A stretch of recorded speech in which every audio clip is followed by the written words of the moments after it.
Fala galera, começa agora o Espaço Universitário. Isso aí, Pedrão. E no programa de hoje vamos saber as diferenças entre as mulheres muçulmanas do Brasil e do Oriente Médio. Agora sim nós vamos acompanhar o documentário que fala sobre as mulheres muçulmanas. Roda aí.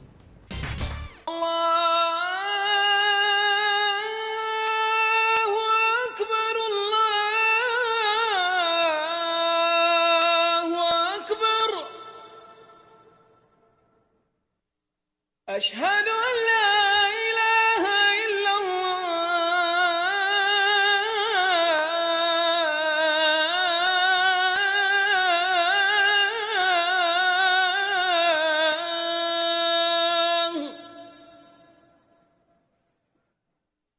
أشهد أن محمدا رسول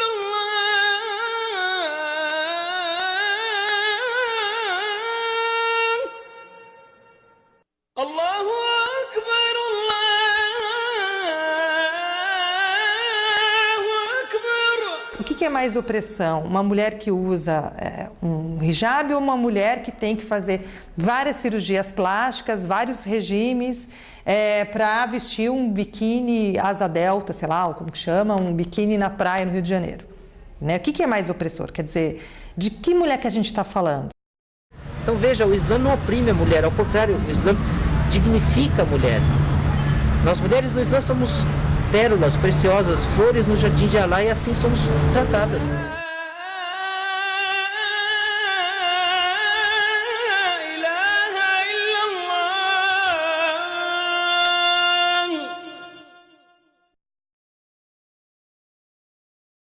Bom, como a gente veio de família muçulmana, a criação sempre foi islâmica, né? Então, desde pequeno, os pais já começam a ensinar a religião, a ensinar a fazer oração, o que é certo, o que é errado, né?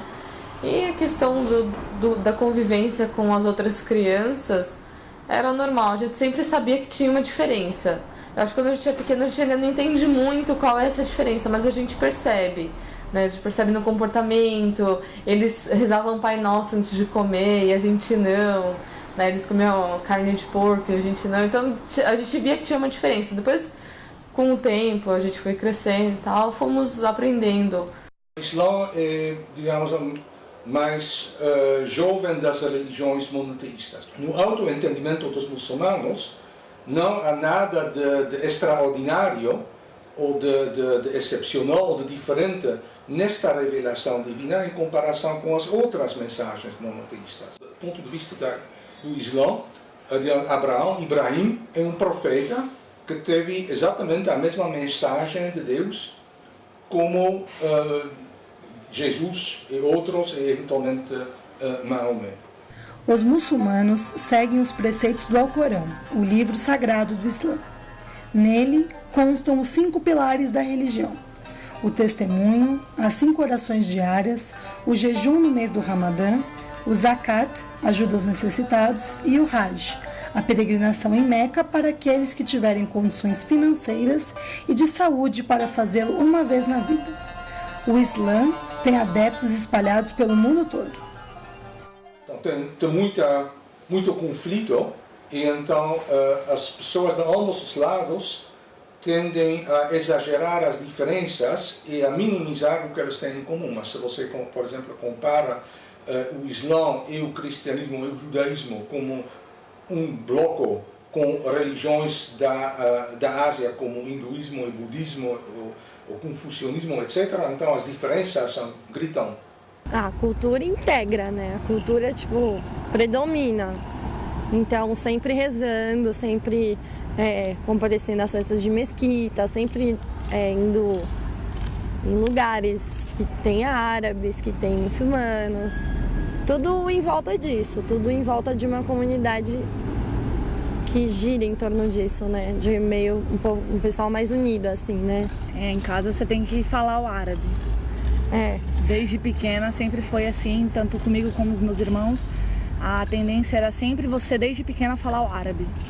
E rezar também, sempre pai e mãe explicando como funciona uma cultura, o que você pode, o que você não deve fazer, como uma mulher é vista dentro da mesquita, o que ela pode tratar as pessoas, como elas devem interagir.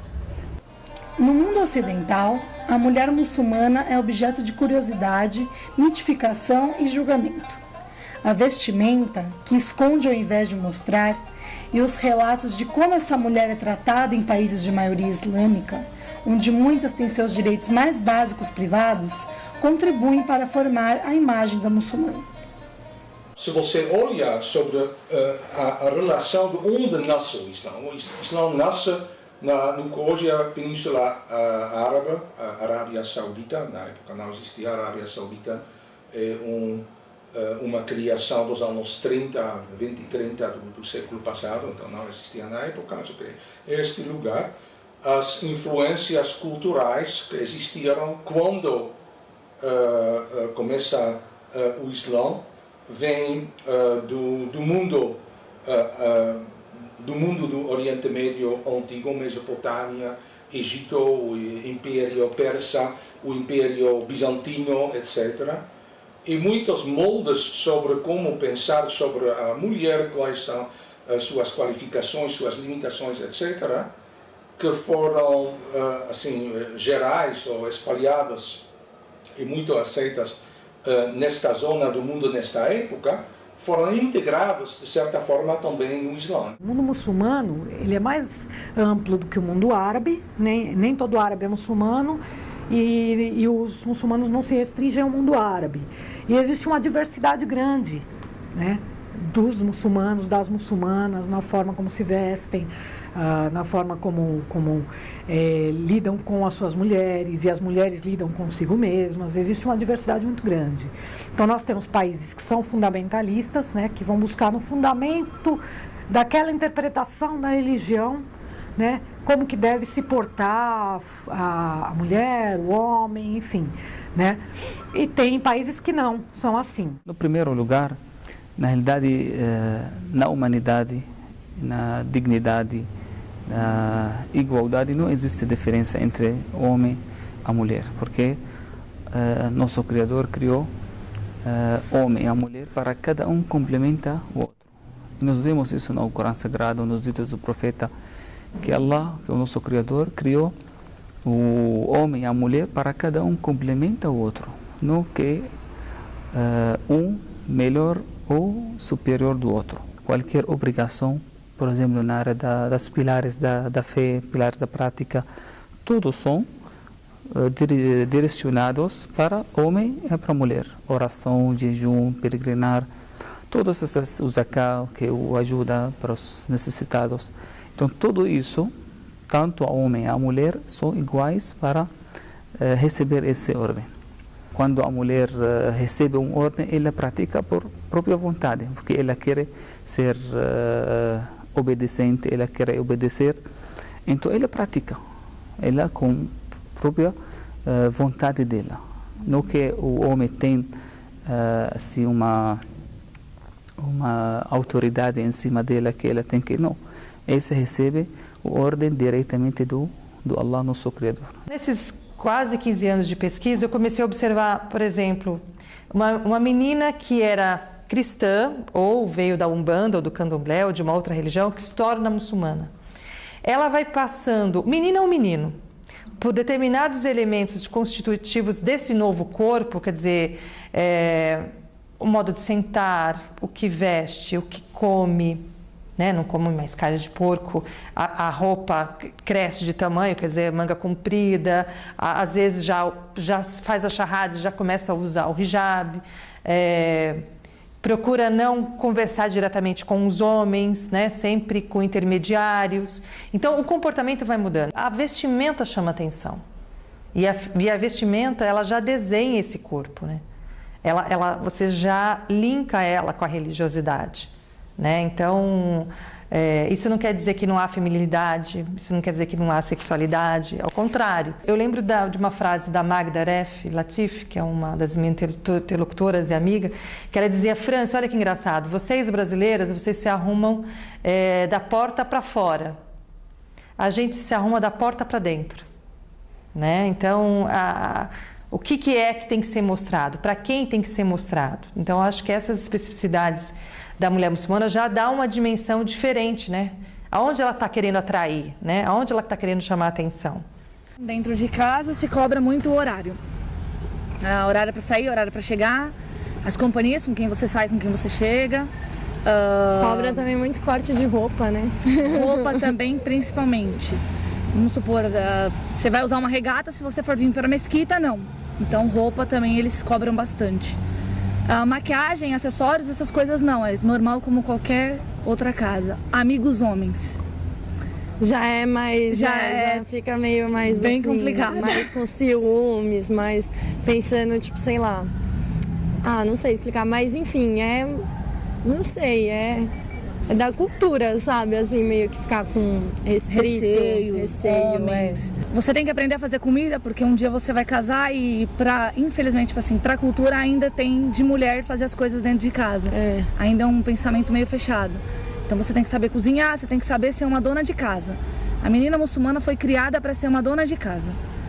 Para passar exemplos para os filhos. Para os filhos, para passar os ensinamentos. Porque o pai, ele sustenta, mas ele não vai ser a pessoa que vai te educar em tudo. Então, namorar, a gente não pode. Namorar do jeito que os brasileiros namoram, que é o normal, que as pessoas fazem. Ocidentais em geral, né? Não só os brasileiros. Sim, mas assim, conhecer sim. A gente pode conhecer a pessoa, sabe? Não tem aquela de casamento arranjado, você vai conhecer a sua noiva no dia do casamento e acabou, não é isso. A gente pode conhecer tudo, o tempo que precisar.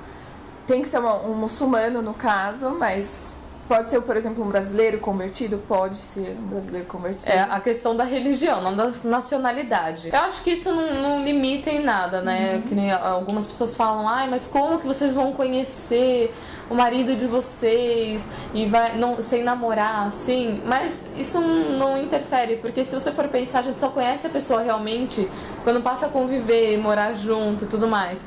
Isso, depois do casamento, não tem problema nenhum.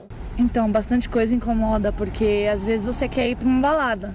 E como é que você vai explicar pro seu pai, eu tô indo pra uma balada e vou chegar às 6 horas da manhã?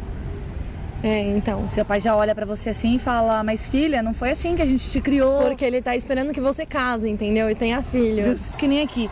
Às vezes você casou com um cara brasileiro, você não conhece nem a sua sogra, sabe? E é totalmente diferente, é mais família, é mais fechado, Tem um preconceito, sim, tem hora que você pega o cabelo assim, quer soltar e fala, por que eu não sou igual ela?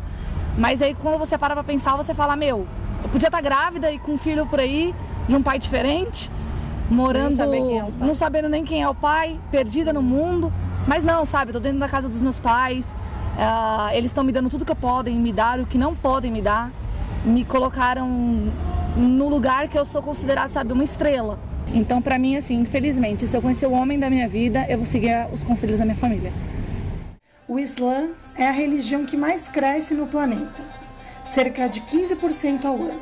Estima-se que hoje existam mais muçulmanos do que católicos no mundo. No Brasil, a situação não é diferente. Temos aproximadamente 2 milhões de adeptos e este número só aumenta. 11 de setembro de 2001. Uma terça-feira que vai marcar a história da humanidade. A maior potência do planeta é alvejada pelo terror. World Trade Center, Nova York. No mais importante centro financeiro do mundo, uma torre queima depois de ser atingida por um avião. Enquanto o incêndio avança no arranha-céu, um segundo avião é jogado contra a torre vizinha. Nos territórios ocupados por Israel, palestinos comemoram a maior ofensiva terrorista de todos os tempos. E na madrugada, no mundo árabe, explosões. Mísseis riscam o céu de Cabul, a capital do Afeganistão. Com o 11 de setembro, a comunidade acho que começou a perceber, ou ela se abria, né? Ou ela encontrava uma outra estratégia de trabalhar mesmo. Estou no Brasil, sou um migrante, minha religião é diferente e eu preciso falar que eu não sou terrorista. Então, a partir daí, eu percebi claramente essa abertura das comunidades. E aí, querendo ou não, de uma maneira talvez até pejorativa, estereotipada, a novela que acaba sendo lançada na mesma época ajuda a construir também. O brasileiro é um povo que vê novela. né? Você vai na casa de qualquer um, tá a novela passando. Então, a novela constitui esse padrão. Então, juntou, né, o 11 de setembro, né, o papel desses sheiks, que é o Sheikh Jihad, Sheikh Ali Abduni, de divulgação desse Islã em português, né, de dar palestras em português, de divulgar o Islã em português. E aí, o papel da novela, isso tudo dinamizou um pouco, né? E aí era visível você ver a mesquita cheia de pessoas que você visivelmente sabia que não eram árabes, ou que não eram africanas, ou que não eram nascidos muçulmanos, né? Que eu tinha em mente o 11 de setembro, era o que eu tinha em mente sobre o Islã. E a partir do momento que você começa a estudar, você vê que não é nada daquilo, que o Islã é patriarcal, mas eles cuidam da família, a mulher desempenha um papel muito bom no Islã, e eu comecei a gostar, assim, me familiarizar. E em novembro de 2008 eu me reverti. Eu era estudante do curso de letras e eu precisava já fazer estágio na área editorial. E eu ensinava a língua portuguesa para o sheik. E conforme eu ensinava a língua portuguesa para ele, nós estudávamos também o Alcorão. E ele me ensinava o Alcorão. E depois de 9 meses de estudo, na verdade, uma troca de conhecimentos, né, eu acabei tomando a decisão em me converter porque eu vi que o Islã, primeiro que não era aquilo que a mídia falava, que era uma religião de terroristas, que era uma religião de árabes, que era uma cultura, porque o Islã é uma cultura, é uma religião. Então, eu vi que esses estereótipos todos não existiam, né? E muitas respostas que eu tinha dúvidas em relação da época que eu era cristã foi respondida pelo Alcorão. Elas foram respondidas. Então, depois de 9 meses, eu tomei a minha decisão de fazer a minha reversão. No começo gerou muita dúvida, mas por quê? Né? Alguém está te obrigando lá, alguém está persuadindo para você. Eu expliquei que não, que eu realmente tinha gostado, que eu realmente tinha me identificado muito e eu não tive nenhum problema. Passou aquela fase de curiosidade e sempre tive uma grande harmonia com a minha família em relação à minha opção religiosa. No primeiro momento eles brigaram, me proibiram de usar o hijab.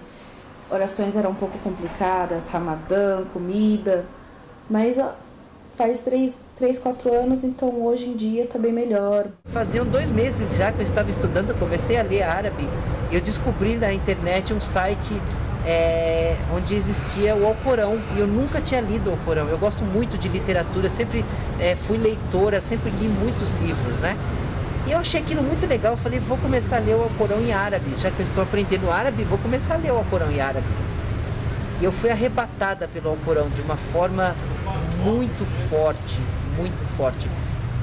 Eu li coisas no Alcorão que eu nunca tinha lido em nenhum lugar e que me fez acreditar que o Alcorão é a palavra de Allah subhanahu wa ta'ala. E mais do que isso, o Alcorão me levou a rever a minha vida de uma maneira que eu nunca tinha visto antes. Eu revi a minha vida de uma forma que eu fiquei impressionada porque encontrei as pegadas de Allah na minha vida. Porque a minha vida não foi um mar de rosas, propriamente dita. Eu passei por muita coisa na minha vida. E isso me levou a abandonar o estudo do árabe. Eu fiquei 8 meses pesquisando sobre o Islã. E em 2010 eu proferi a minha shahada. Eu fiz a minha reversão. Alhamdulillah, para mim um segundo nascimento, um dia que me emociona até hoje de lembrar. Eu tô curtindo bastante o documentário, mas agora a gente vai fazer uma rápida parada, não é, Rafa? É isso aí, o Espaço Universitário volta já já.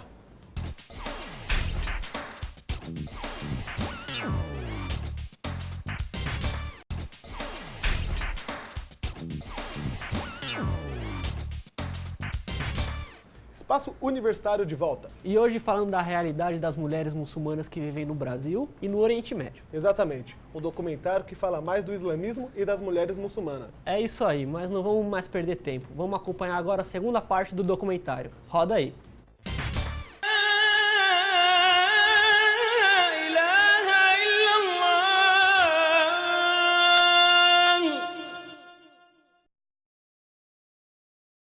Nos dias de hoje, a mídia tem um papel essencial na sociedade, seja para esclarecer o Islã, como para mitificá-lo. O documentário Submission, do holandês Tel van Gogh, ficou conhecido por mostrar a opressão à mulher muçulmana. O diretor foi assassinado por extremistas islâmicos. O Allah, most gracious, most merciful, Just as you demand of the believing woman, I lower my gaze and guard my modesty. I never display my beauty in ornaments, not even my face or hands. I never strike with my feet in order to draw attention to my hidden ornaments, not even at parties. I never go out of the house unless it is absolutely necessary, and then only with my father's permission. When I do go out, I draw my veil over my bosom, as you wish. Once in a while, I sin. I fantasize about feeling the wind through my hair or the sun on my skin, perhaps on the beach. And I daydream about an extended journey through the world, imagining all the places and peoples out there. Of course, I shall never see these places or meet many people because it is so important for me to guard my modesty in order to please you, O Allah. So, I cheerfully do as you say and cover my body from head to toe, except while I'm in the house, with family members only. Nos países fundamentalistas, de fato, as mulheres são oprimidas, né? Inclusive com o uso do véu. Né? Se você pensar, depois da revolução que teve no Irã, houve uma contra-revolução e se tornou um país fundamentalista também, né? E o Irã não é árabe, é persa, mas tem essa característica de toda mulher ser obrigada a usar o véu. Então interessa manter as mulheres nessa situação. Você não pode fazer isso, você não pode fazer aquilo, porque as mulheres participaram ativamente da revolução. Inclusive, as mulheres vão para a rua, as mulheres querem ter voz e tal. Então interessa para aquele sistema que não quer mudança, manter as mulheres aprisionadas e a religião serve para isso. Não é que a religião faça isso, ela serve, ela é usada para isso. Dizer que o Islã oprime as mulheres, oprime tanto quanto qualquer outra religião, oprime tanto quanto qualquer outra cultura, oprime tanto quanto qualquer outro contexto. Porque a opressão à mulher, ela é situada, ela é histórica. Né? Não é uma coisa que foi reinventada pelas comunidades islâmicas. A opressão da mulher está no Brasil, está em qualquer lugar, está no Nordeste, está em São Paulo, está no Rio Grande do Sul. Né? O Brasil é um dos primeiros países a ter uma delegacia da mulher. Se a gente necessita de uma delegacia da mulher, é porque, na verdade, a gente não trata bem as nossas mulheres. Aqui no Brasil nós temos uma dificuldade. A dificuldade que nós sentimos, nós mulheres muçulmanas sentimos aqui no Brasil, é que esse é um preconceito do qual eu também sou vítima. É o preconceito na área de trabalho. O preconceito na hora de encontrar um emprego. Então nós temos, por exemplo, muitas irmãs, muitas muçulmanas que são qualificadas, altamente qualificadas e experientes na sua área profissional e muitas vezes perdem o emprego ou não são contratadas por causa do fato de que ela usa um véu na cabeça. Achar emprego era muito difícil, ainda é muito difícil. Daí eu resolvi tirar, daí eu entrei numa empresa, lá eles não deixavam eu utilizar o hijab. Eu fiquei 1 ano e meio sem hijab, até que um dia eu falei, não, eu vou colocar e para sempre, permanente, eu não vou tirar. Por mais que eu fique desempregada, não, eu prefiro obedecer às ordens de Deus do que ficar sem hijab. Então, a gente trabalha com uma rádio islâmica na internet e a gente tem uma programação islâmica toda voltada para os muçulmanos, não só para os muçulmanos, também para as pessoas que querem conhecer, para as pessoas que são muçulmanos novos ou que já são muçulmanos há muito tempo. E as pessoas que têm curiosidade também, a gente faz todo programas assim em português, voltado para as pessoas que moram aqui. Sim, o Islã ele te dá opção, ele dá opção para a mulher de trabalhar ou não. Nós trabalhamos e o que a gente recebe é nosso. Isso é um direito que o Islã estabelece para as mulheres. O que a mulher ganha no seu trabalho é dela. Ela não precisa sustentar ninguém, nem o seu marido, nem os seus filhos, nem colocar dinheiro dentro de casa, a não ser que ela queira. Eles não procuram saber como funciona para poder falar. Que no caso mesmo da menina do Detran. Não mostram. Por que tirar o véu para fazer uma prova do Detran? Para que necessidade? Sabe, é ridículo. A menina usa o véu porque ela quer, não porque ela é obrigada a usar. Respeito. Quem fala que é respeito é a religião. A religião não é o Corão escrito. Você quer usar o véu, a menina usa a partir da sua primeira menstruação. Só que você não é obrigada, você usa se você quiser. Dona de casa acusa o Detran de impedir que ela terminasse a prova de renovação da carteira de motorista. Ela é muçulmana e não quis retirar o véu que usava por motivos religiosos. O caso foi parar na polícia. A prova do Detran acontecia nesse centro de formação de condutores em São Bernardo do Campo. A dona de casa conta que estava no meio da avaliação quando uma funcionária disse que ela só poderia continuar se tirasse o véu.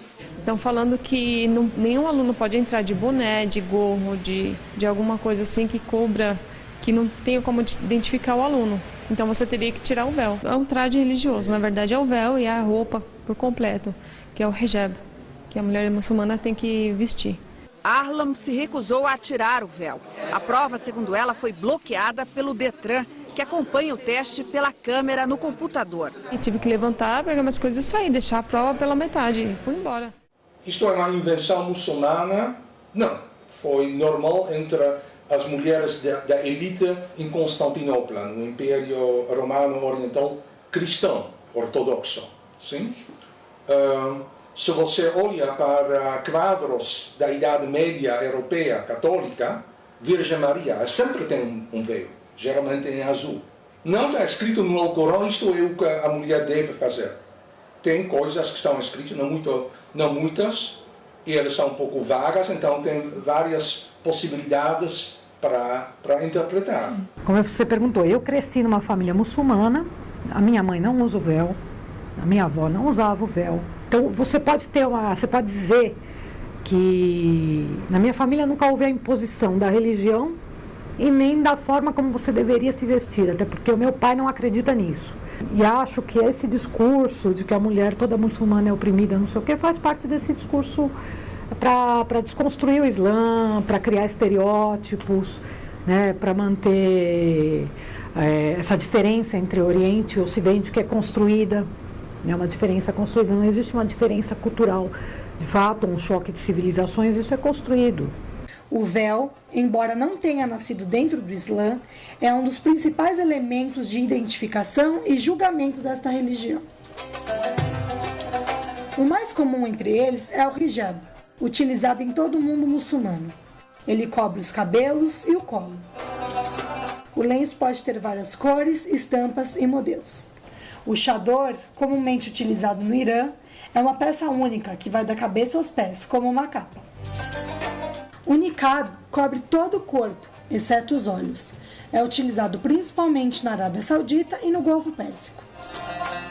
A burca, que se tornou símbolo da opressão à mulher no Ocidente, não é um artefato islâmico. Era usado pelas tribos pashtuns no Afeganistão e foi adotado mais tarde pelo regime talibã, que faz uma interpretação radical do Islã e privou as mulheres afegãs de seus direitos mais básicos. A mulher ela recebe uma ordem divina, não do homem. Então a mulher recebe essa ordem porque é uma obrigação sim, usar o véu. Uma ordem do Corão Sagrado para todas as mulheres usarem. Então essa ordem não é do homem. Então a mulher seja casada, seja solteira, seja chegando à puberdade, ela tem essa ordem. Agora se ela obedece ou não, uma coisa livre-arbítrio dela. Olha, pra mim ainda eu acho que foi um pouco diferente, porque eu fui uma das primeiras moças da minha idade que eu coloquei 14 anos. Então, na sociedade que eu frequentava, tinha eu de hijab e tinha mais umas 2 senhorinhas e a minha mãe. Então, assim, no começo foi muito estranho, mas foi uma opção que eu quis mesmo. Meu pai sempre me incentivava, me explicava o porquê de colocar o hijab. Ele sempre trabalhou com divulgação do Islã. Então, a gente sempre teve esse contato. Daí, um dia eu resolvi fazer uma surpresa para ele. Ele estava indo fazer peregrinação. Eu falei, não, hoje eu vou colocar. Então, eu cheguei no aeroporto lá de hijab, ele ficou todo emocionado. Então, foi uma decisão. Só que, claro, depois que passa esse primeiro dia, né, da decisão, aí você vai vendo o impacto que isso tem.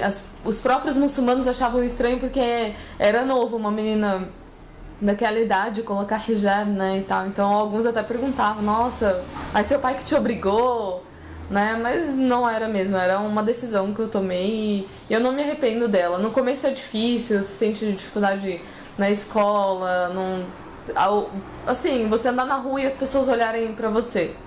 Eu sempre fui muito tímida, então as pessoas todas ficarem olhando pra mim me achando estranha e tal, era meio complicado. Só que depois você acostuma também, então fica fácil. Eu coloquei quando eu tinha 18 anos. Eu já estava na faculdade quando eu coloquei, eu já tinha começado a faculdade. E foi também uma opção, assim, que eu mesma gostei, assim, falei, não, é isso que eu quero. E como eu já era maior também, acho que foi um pouco mais fácil pra mim, porque eu já estava bem consciente, né, do que eu queria. E claro, no começo sempre tem as dificuldades, assim, de você... Onde você vai, você chama muita atenção, as pessoas ficam olhando. Por quê? Porque eu acho que a palavra central é amor por Deus. Eu quis assumir essa vivência de usar o niqab, de me cobrir, por amor a Deus. Isso é o principal. Vivência de fé, amor por Deus, seguir o exemplo das primeiras muçulmanas e das esposas do profeta, sallallahu alaihi wasallam. Mais uma vez, a minha história é um pouco diferente, porque a minha família gostou muito. A primeira vez que a minha mãe me viu de niqab, eu fui na casa dela, toquei a campainha, ela abriu a porta e disse, mas você está linda. O uso do véu traz mais feminilidade ainda para a mulher, porque isso valoriza a mulher como mulher. Isso protege a mulher, é como uma pérola, é como uma joia que você não expõe. O véu, ela protege sem cobrir a vaidade da mulher. Então, não me senti menos feminina, não me senti menos mulher pelo uso do véu. Não ofuscou a minha vaidade. Então, existe muito preconceito com o véu, sim. Caso real, uma menina estudava comigo e assim, ela ia para a faculdade com o véu, passava no meio do corredor, todo mundo ria. Então chegou um ponto que ela não aguentava mais. Assim, como é que uma pessoa pode sair com uma saia curta, mostrando tudo, e não é preconceito? Agora uma menina que quer tampar o rosto dela, tá guardando aquela imagem dela pro marido. Tá guardando toda aquela beleza dela pro marido. Ela não se interessa com os olhos das outras pessoas. Não me interessa eu sair numa rua e os homens olharem pra mim e falar assim, nossa, que mulher deslumbrante. Ela quer que aquela imagem dela, bonita, de quem ela acha ela bonita, seja o marido dela. Eu queria muito usar, mas não para usar aqui. Porque aqui, assim, não tem como você lidar. A população maior não é muçulmana. E a população maior tem uma cabeça totalmente fechada aos princípios do islamismo. O que é passado para eles, o que eles não conseguem ver ou fecham os olhos para ver, é totalmente diferente do que a gente que é muçulmana vê. Aquilo que a gente sente, aquilo que a gente preza, os valores, princípios, é totalmente diferente. E estavam todas as mulheres dançando, né? Porque festa feminina, só mulheres entram, e aí muita comida, muita dança, e elas tiram o hijab, tiram os casacos, ficam com roupa como a gente está, vestido normal e tudo, né? E aí eu perguntei para uma senhora, falei assim, mas que graça tem uma festa onde não tem bebida alcoólica, né? Assim, pensando como brasileira. Onde não tem homens, né? Vocês dançam para as mulheres verem, né? As mulheres é que estão... É como se uma mulher dançasse para outra, né? Porque dançasse com a outra, né? Não tem homem, né? Não existe esse coletivo mais aberto. E aí ela deu risada de mim, ela falou assim, Franci, quem disse que a gente não dança para homem? De onde você tirou essa ideia? Mas é porque eu já vi várias festas e eu não vejo nem presença masculina, só a presença feminina. Então é bem separado, homens e mulheres. Mas a gente dança para homem, a gente dança para o nosso marido. E você não dança para o seu marido? Aí eu olhei para ela assim, não danço.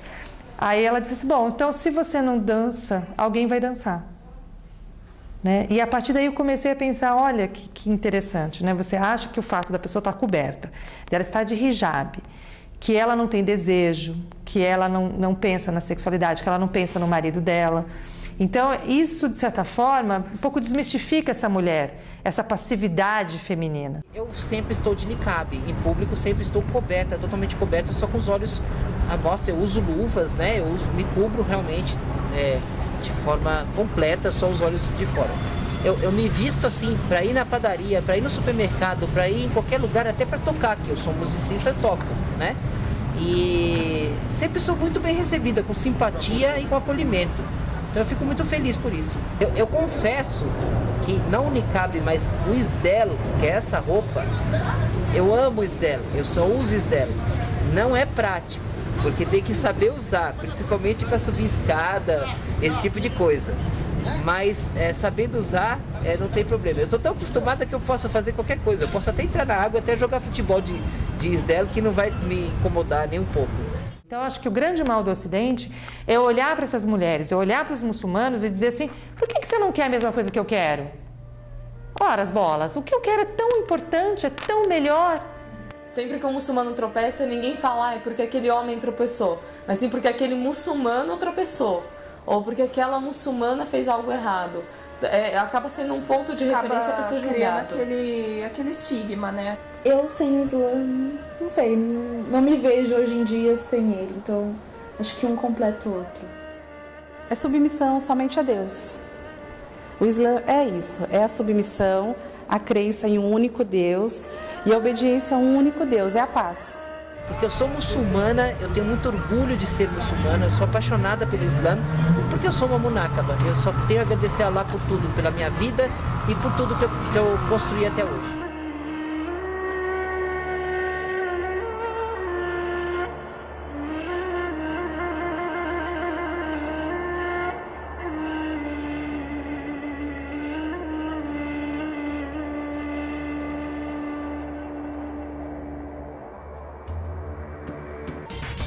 Show de bola. Achei muito interessante o documentário de hoje, Pedrão. Isso mesmo, Rafa. É muito importante estar em contato com as dificuldades que as mulheres muçulmanas vivem.